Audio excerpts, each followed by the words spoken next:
Let me tell you something that will make you uncomfortable. You are the architect of your own desperation.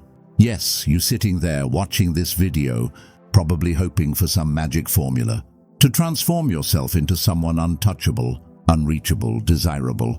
But here's what you refuse to acknowledge. You've been playing a game rigged against you, and you've been a willing participant in your own psychological imprisonment. You think you want to become unattainable. You think you understand what that means? Most of you don't. Most of you are chasing a fantasy, a shadow projection of power that you've never truly examined. And that's exactly why you'll fail. Carl Jung once wrote, "Everything that irritates us about others can lead us to an understanding of ourselves." So let me irritate you with a truth your obsession with. Becoming unattainable isn't about strength. It's about the wound you refuse to heal, the shadow you refuse to face, and the unconscious patterns that have been controlling you since childhood. You see, becoming truly unattainable isn't a strategy, it's a psychological transformation that most people are fundamentally unprepared for. And here's why: you're operating from what Jung called the persona, that mask you wear to be acceptable to the world. Your entire identity has been built around being reachable, available, consumable by others. But let me ask you something that will cut deep. What if your need to be wanted is actually your greatest weakness? What if your availability isn't kindness but cowardice? What if your accessibility isn't generosity but a desperate attempt to avoid the terrifying prospect of being truly alone with yourself? Jung identified this as the fundamental human problem. We flee from ourselves into relationships, into validation, into the collective unconscious of social approval. We become what he called unconsciously identified with the personas emerged with our social mask, that we've lost touch with our authentic self. And here's what's truly disturbing. You think you want to become unattainable to gain power over others, but the real reason you can't achieve it is because you have no power over yourself. You're driven by unconscious forces you don't even recognize: childhood wounds, archetypal patterns, shadow projections. And until you confront these, all your strategies are just sophisticated forms of the same desperation. Let's examine your shadow, that part of your psyche that contains everything you refuse to acknowledge about yourself. Jung said, "One does not become enlightened by imagining figures of light, but by making the darkness conscious." So let's make your darkness conscious. Your neediness that's what we're calling it, isn't just a behavior. It's a psychological complex that has colonized your entire being. You've organized your life around avoiding rejection, avoiding abandonment, avoiding the crushing weight of your own aloneness. And you call this being a good person, being caring, being available. But here's the shadow truth: your excessive availability is manipulation. Your constant explanations are control attempts. Your inability to say no is passive aggression. You're not being kind, you're being weak, and you're using kindness as a cover story. And the people around you, they sense this unconscious desperation. They smell it on you like fear sweat. Jung called this psychological contagion. Your unconscious neediness creates unconscious reactions in others. They become predators because you've unconsciously positioned yourself as prey. This is what Jung meant when he spoke about psychological projection. The very thing you hate about others, they're taking advantage of you. Their lack of respect, their casual cruelty, is actually your own shadow reflected back at you. You hate in them what you refuse to see in yourself: the capacity for selfishness, for boundaries, for saying no. But let's go deeper into Jung's most dangerous territory. The anima and animus, those unconscious images of the opposite sex that govern our romantic and relational patterns. Most of you who are desperate to become unattainable are actually caught in what Jung called animanimous possession.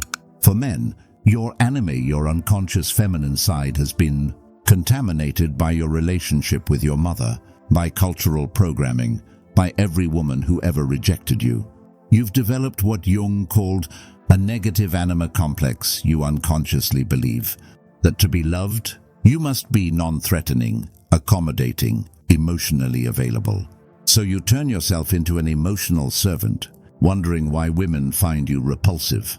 For women, your animus, your unconscious masculine side has been poisoned by your need for approval, by your fear of being called difficult or demanding. You've developed what Jung called a weak animus. You unconsciously believe that to be loved, you must be endlessly giving, never requiring, always understanding. So you become emotionally depleted, wondering why men take you for granted. And here's the brutal truth. Both patterns are archetypal.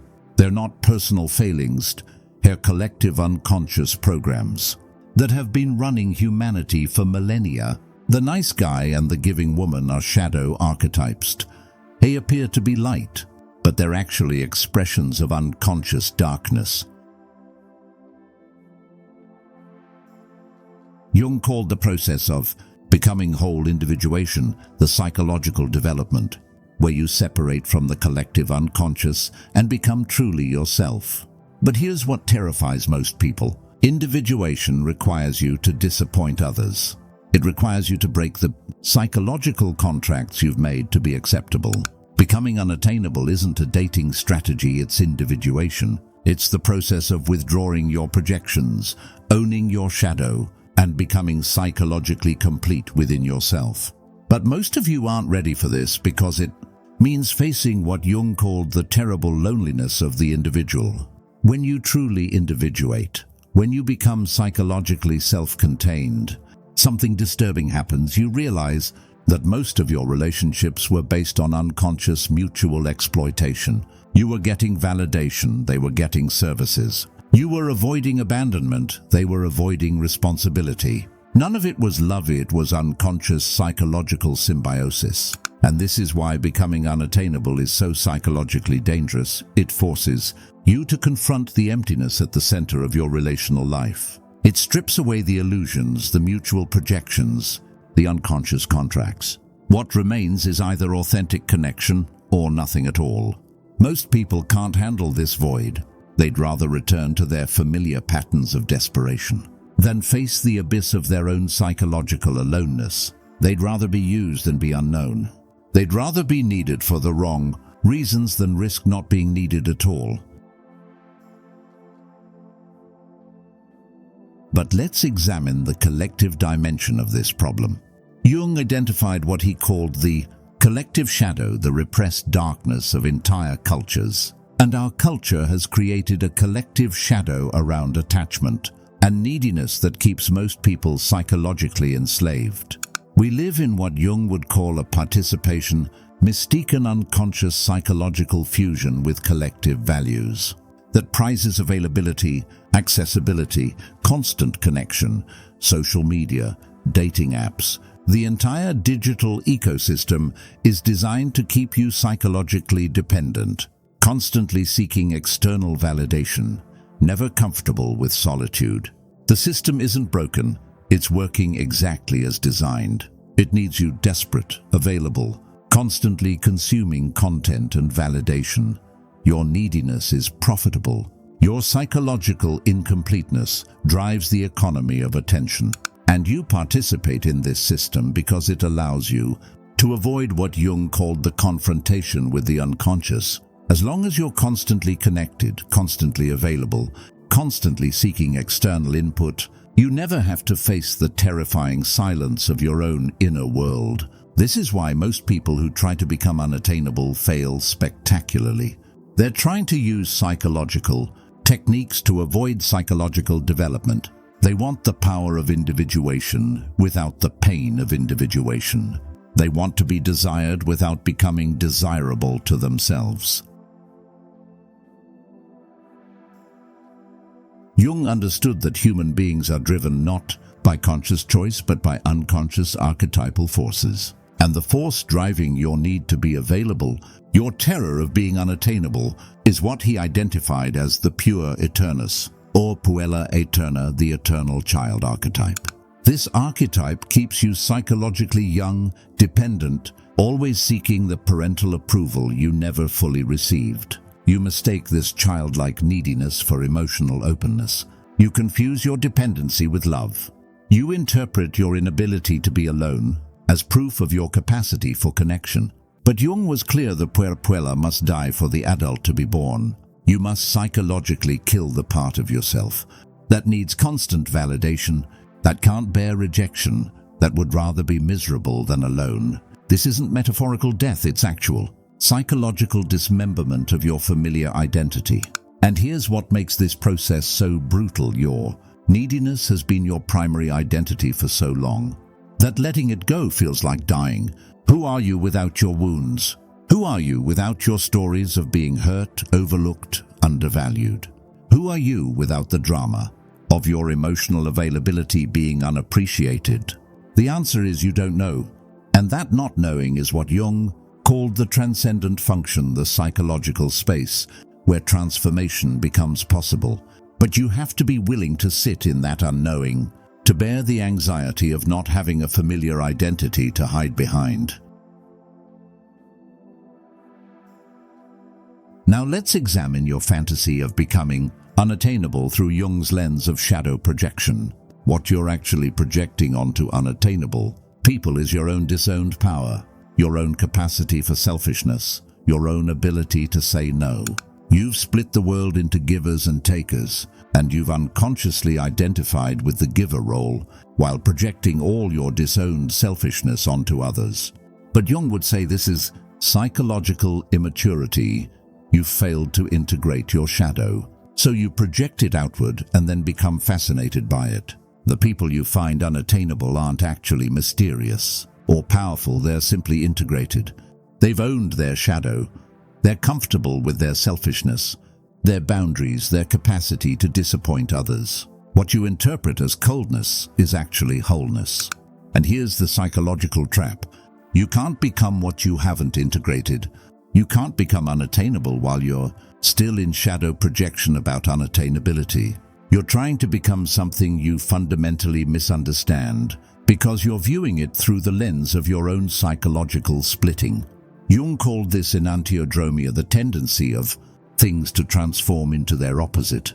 Your desperate attempt to become unattainable will likely make you more needy, not less, because you're approaching it from the same unconscious complex that created your neediness in the first place. So what does it actually mean to become unattainable in Jungian terms? It means completing what he called the individuation process, becoming psychologically whole, self-contained, no longer dependent on external validation for your sense of identity. But here's what Jung warned about individuation. It's not a pleasant process. He called it the night sea journey, a descent into the unconscious that strips away everything familiar about yourself. You must face your shadow, integrate your animus, confront your complexes, and emerge as someone fundamentally different. This isn't self-improvement, it's psychological death and rebirth. And most people, when they truly understand what's required, choose to remain unconscious. They'd rather complain about being taken for granted than do the brutal inner work of becoming someone who can't be taken for granted. Because here's the final truth Jung understood. Becoming unattainable means becoming comfortable with being misunderstood, with being alone, with having fewer but deeper connections. It means accepting that most people will never understand you because they've never done their own psychological work. You will lose people in this process. You will disappoint those who've become accustomed to your availability. You will face what Jung called the loneliness of the individuated person, and you must be willing to pay this price, or you'll remain psychologically enslaved to the collective unconscious forever. So here's my final challenge to you, and it's not what you expect. Stop trying to become unattainable. Instead, become attainable to yourself. Learn to enjoy your own company. Develop what Jung called a relationship with the self, that deeper, more authentic part of your psyche that exists beyond your social persona. Jung said, the most terrifying thing is to accept oneself completely. So accept your neediness, accept your desperation, accept your wounds, but accept them consciously, as parts of your shadow that need integration, not as your entire identity. And then here's the paradox when you're no longer driven by unconscious neediness. When you've integrated your shadow, when you've completed enough of your individuation process to be psychologically self-contained, you naturally become what others call unattainable. Not because you're playing games or using strategies, but because you've become authentically whole. But you won't care about being unattainable anymore. You'll be too busy living your actual life, pursuing your authentic interests, maintaining the relationships that nourish you, and releasing those that don't. You'll have moved beyond the psychological split that created the need to be either desperately available or artificially unattainable. Jung's final insight was this: the privilege of a lifetime is to become who you truly are. So stop trying to become unattainable and start becoming yourself. The world doesn't need another person playing psychological games. It needs more people willing to do the terrifying work of becoming conscious. The choice is yours. Remain unconsciously driven by forces you don't understand, or begin the brutal, beautiful process of psychological individuation. But choose consciously, because unconscious choices aren't choices at all. They're compulsions. And if you're still sitting there thinking this doesn't apply to you, that you're different, that your situation is special, congratulations. You've just demonstrated the very unconscious resistance that keeps people psychologically imprisoned for their entire lives. Jung had a phrase for this. The most damaging phrase in the language is "it's always been done this way, so stop doing what you've always done. Stop being who you've always been. Start the work of becoming who you actually are. The abyss is waiting." The question is, are you finally ready to jump?